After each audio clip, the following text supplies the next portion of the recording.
లావేరు శాఖ గ్రంథాలయంలోని సోమవారం విద్యార్థులతోటి దసరా పద్యాల విశిష్టతను గ్రంథాలయాధికారి మురపాక శ్రీనివాసరావు తెలియజేశారు. 5 దశాబ్దాల క్రితం ఉపాధ్యాయులు విద్యార్థులకి దసరా పద్యాలు వల్లి వేయించి దసరా సెలవుల్లో విద్యార్థులు ఇళ్లకు వెళ్లి రంగురంగుల బాణాలతో దసరా పద్యాలు వల్లి వేసేవారు. ఇక ప్రస్తుత పరిస్థితిలో విద్యార్థులు సెల్ ఫోన్లకు పరిమితం కావడంతో దసరా పద్యాలు కాలగమనంలో కొట్టుకుపోయాయి. గ్రంథాలయంలో విద్యార్థులతో దసరా పద్యాలను వల్లి వేయించారు. అనంతరం లావేరు శాఖ గ్రంథాలయంలో చదువుకుని ఉన్నత స్థాయి ఉద్యోగి కిషోర్ కుమార్ విద్యార్థులకు పలకలు, పుస్తకాలు, పెన్నుల వితరణ చేశారు. ఈ కార్యక్రమంలో గ్రంథాలయ సహాయకులు టి వీరభద్రుడు విద్యార్థులు పాల్గొన్నారు.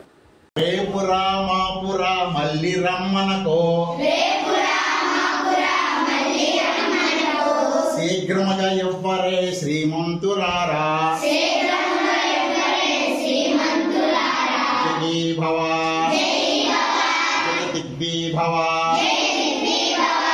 పావలా బేడైతే పట్టేది లేదు, రూపాయి అయితే అంటేది లేదు, ముప్పావల అయితే ముట్టేది లేదు, రూపాయి అయితే ఎన్ను పుచ్చుకుంటాము.